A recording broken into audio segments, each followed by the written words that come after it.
right, here we are again. 20-minute Veto, episode number, whatever we choose to number this. Mm-hmm. Yeah, and we'll give away our secrets.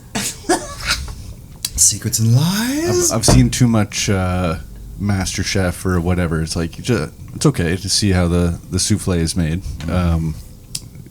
But this is a caved-in souffle. It's okay. So we watched Hail Mary.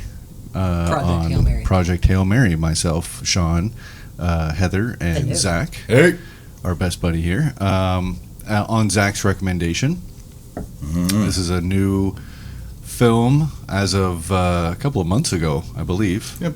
March, recently. April. Yep. 2026, and kind of took the film world by storm.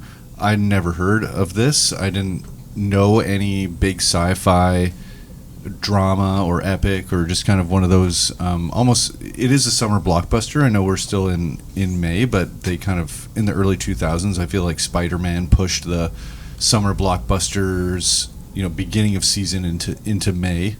It used to be July in the 90s, like first week of July with July 4th or whatever, and but starts in May, and maybe it starts in April now, because this had the feel of a big summer blockbuster, and was excellent film. I'll save maybe my thoughts for later, but Zach, if you want to take us through. Absolutely. I'll give you guys a synopsis as quick and succinct as possible. Our lead character wakes up in space with no memory of what he's doing and where he's going, and our journey is his journey as he discovers what he's doing out there and why he's doing the things out there. And many incidents ensue that are both colorful and enigmatic and mysterious and grounded and scientific. Gut-wrenching. Logical and then emotional. And this movie does a lot of what Contact did in the past, what Interstellar has done, what The Martian has done, E.T., Ad Astra, and so on and so forth. But I think this one did it better. I think this is a fantastic evolution of what's been going on in the sci-fi industry lately, a real dash of realism. And I think that you are going to enjoy this film no matter whether you're young or old. You've got so much going for this film. I really think that you should watch it. I loved this movie. Thank you for... I probably would not have even picked this, I don't think. Most of the modern movies just kind of pass me by most of the time now. I'm really not interested, and I definitely would have just not bothered with this. However, a few other people have recommended this one, so it was kind of maybe on the list there, but obviously it was your pick, Zach. And just like with Sisu and Nightmare Alley was all right. We vetoed it. It had its moments. This, however, I feel like this is a movie everybody should go see. This we're gonna spoil it here, so if you haven't seen the movie yet and you do care about spoilers, maybe come back to this episode, because I do think it's worth it going in kind of blind, because that's how I went in. The only thing I knew about this was Ryan Gosling, which is, love him. But yeah, this movie is all the things. You will laugh, you will cry, you will feel good at the end of it. It doesn't just, again, I'm going to come back to Sisu. You don't get the gut-wrenching ending that you think that you're going to get. Again, spoilers. I really love that about this, that our hope wasn't killed off. I also really enjoyed seeing Ryan Gosling going back to his comedic roots. If anybody remembers Breaker High from the 90s, the show with the teenagers having high school on the boat, Ryan Gosling was my favorite character, absolutely, on that show. I believe his name was Sean. It was Sean and Jimmy. Yeah, one of the few fun TV shows. Teenage TV shows of its time. Absolutely worth a watch if you can find that somewhere. I have no idea if it exists anywhere, but I was just saying today before we watched this movie that I would really like to see him do more comedy again. I feel like he's been the guy from Drive for a decade. Yeah, he put his smile away. Yeah, and he's great at that. That movie is also awesome. Recommend. But it's nice to see him having fun again and being a human. And this, if you're a fan of things like any Jim Henson movie, E.T., Wall-E, Interstellar. We were talking about Moon as well, The Martian.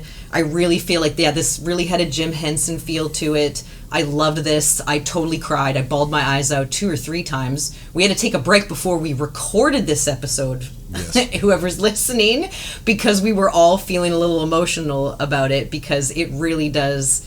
It gets you in the feels in a good way. It's worth the trip for sure. It is. I like the fact that we took a break about an hour into this. How long is this movie? It's 2 hours and 36 minutes. Yeah, 2 hours and 30. It doesn't really feel it though, to be honest. But we took a break at the hour mark because after that is when the movie really takes off. After Ryan Gosling gets to meet this other rock-based life form out there in the 113 years, light years away from Earth, I guess. He meets this other life form on the same mission as him, little Rocky, and who is the heart of the film, essentially.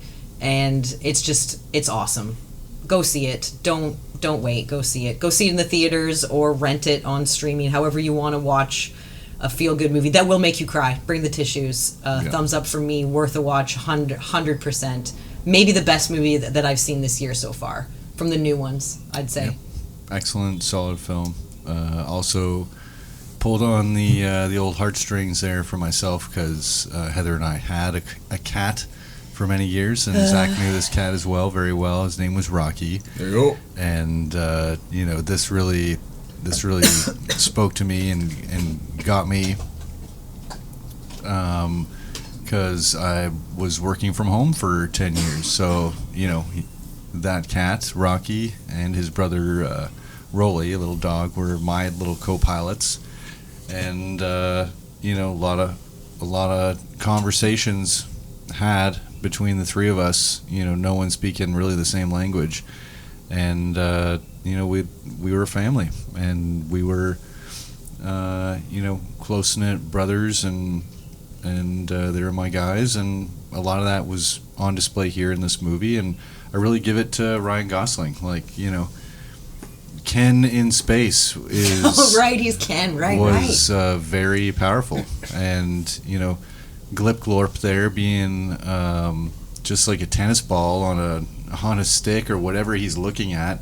He did the whole thing solo, so congratulations to Ryan Gosling on that. And it was engaging and interesting and entertaining, and really did feel like the first 20 minutes in, I was like, oh yeah, there's so much Martian in this. So when you said the author also wrote The Martian, makes me also kind of wonder if the author has, maybe because of The Martian success, I know that was very popular, had a lot of input, like let's keep this in the same kind of universe as The Martian. So there's, you mentioned that they learned lessons there from Interstellar, with the coloring and making this movie pop a bit more. And Heather, you mentioned, again, building off Interstellar, keeping the themes and science and all that there, but also adding more heart because it wasn't as bleak. Yeah, it wasn't as bleak as Interstellar. I've yet to see Interstellar. I know. Yeah, no, he's not. Missed it. Yeah, like I said, I spent a whole afternoon watching. Tape. What are we doing? Later on tonight, I promise, folks. I'll get him in line. But but I have heard nothing but awesome for Interstellar, and for whatever reason, I get that movie confused with the Tom Cruise movie Oblivion in my head. Mm-hmm. Very different. Very different. Yeah, likely very different. But good movies, both of them. Very different. My God. But Hail Mary. You don't like Oblivion? I take it, Zach. No, I'm just like, you haven't seen Interstellar. He hasn't. Yeah. I can't sit still knowing that it's not being queued up immediately. We'll have to. We'll be waiting. We'll definitely have to chat about that one afterwards. Oh my goodness. Hail Mary, excellent film. Where I was going there was, it feels like the same universe, and that makes sense. It's the same author, and definitely worth your time. I don't even know that we needed the intermission. It was nice to have, knowing that it was a 2.5 hour commitment, but it didn't feel like 2.5 hours. The ending, we chatted about the kind of extra ending. There's a second ending in it, we committed to no spoilers here. No, you spoil away. Okay, so there's the saving each other's planets, and then on the way to back home, Ryan Gosling figures out there's an extra problem that's going to kill Rocky if he doesn't kind of go and save him. So he sends off what he needs to send off, and basically to save Earth. To save Earth, that's right. The information they need to solve the problem on Earth, but then turns around and cancels his return home, basically, knowing that it would be death for him, or a one-way trip to at least go and save his new buddy, Rocky. And he does that. And Zach, you felt that was a bit tacked on, that we didn't really kind of need that. It could have just been like both go home and save the day for the respective planets. The initial dilemma, stakes, and urgency have been satisfied. Yeah. We as an audience are pretty much ready to. It's a happy ending. We're ready to go out the Nice door. ending, yeah. And then it's this mysterious fifth act. Storytellers seem to want to justify longer timelines or more ticket prices or whatever, but it's like, it's part of the book. It's the way the book is written, and there are some special sticklers out there who really make sure that is part of the story. Well, I love to bring things back to Lord of the Rings. Mm-hmm. This movie does the scouring of the Shire, essentially. They didn't cut that part. They kept it in. Yeah. That, there is still one more battle to fight, one more hill to climb, one more obstacle to overcome for our heroes. Which, and like you said, Sean, we were talking about this movie, it does actually kind of give Ryan Gosling's character more of a hero arc by having that, more of a redemption hero arc, because we do see, again, spoilers, we do see through his flashbacks that initially he did not want to go, and he was essentially forced to go. Yeah. And against his will. Against his will, so he's not there because he's a big hero that was out to save Earth. He was literally drugged and forced onto the ship, whereas Rocky is there and separated from his love, from his mate, because for the greater good. And we find that Rocky actually has more at stake. Rocky has way more at stake than Ryan Gosling, and yet Rocky is so willing when the inevitable happens and Ryan Gosling gets injured in their little side quest to figure out how to contain this problem that both of their planets are having, essentially, this bacterium that they need to find. And Rocky is very willing, almost immediately, to put himself in the most dire of consequences to make sure that Ryan Gosling survives, even though he has so much more to lose on his home planet than Ryan Gosling does, admittedly, and they both know that. And again, I love that kind of stuff. Sam and Frodo, Merry and Pippin, Han and Luke, Riggs and Murtaugh, all the things. Troy and Abed, all of our, it's all Rocky there. Now. Yeah, Grace and Rocky now. Yes, Grace and Rocky. Absolutely.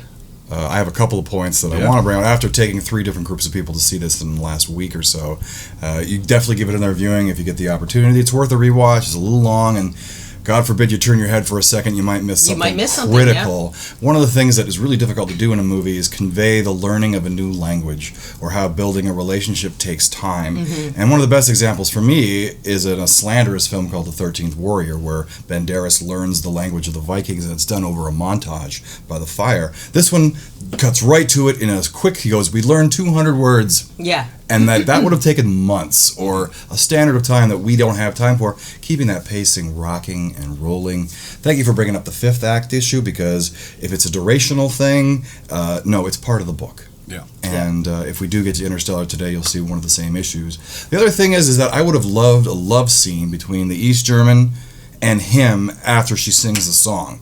It would have justified him not wanting to leave and her making him not go. Like, it would have been way more painful if they'd had some sort of quantum entanglement. Just a moment. I mean, they still had a moment, we saw, right? Right. And, like, he inspired her to get up there and sing, and he spins around in his chair to watch her. But Yeah. just like she said, that's enough. This is all you're going to get. This is all you're going to get. But that's enough. if they had made love, or we got a shy boob out of it, or an intimate, just a kiss, I feel like would have been enough. That's right. Who are we being brave for? One of the captains says, and that would have tied it in for me. That's just picking nits. But then it's Rocky is the one that he becomes brave for, which is beautiful in and of itself. And anyone who's ever owned a pet can understand that. Absolutely. Even though Rocky's kind of smarter than Grace, really. And I guess you know what, you could totally make the argument that sometimes our beloved four-legged friends are emotionally more intelligent than more intuitive. More intuitive, yeah. And they're not really our pets. They're our friends. They're our friends and family. They're other creatures of these other races that choose to call us home and comfort and safety and friendship and parent and all that stuff. So that definitely came across. We work together. Yeah, we always work best when we work together. Yeah. Hey, you guys. What a great episode. What a great movie. Excellent movie. Get out there and see this if you haven't seen it already. Go see it. Enjoy your life while you got it. Hey, guys, this has been 20 Minute Veto, and we'll veto you later. Bye. Bye-bye.